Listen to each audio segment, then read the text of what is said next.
Assalamualaikum guys.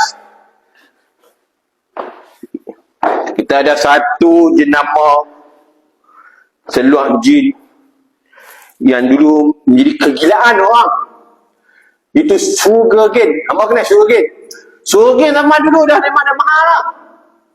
Tapi dulu straight car, ni kita jumpa first time dia straight loose dengan baggy, nampak orang.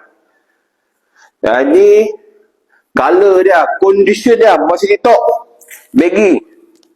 Mana nampak? Dia nak kata carpenter tak? Carpenter dia painter. Work jean dia ada tab dah tulis made in Jepun, condition tip-top, jahitan guna benang hijau. Kod dia kod lama bos. Harga kasang sekiwa kalau bos berminat, bos macam cepat.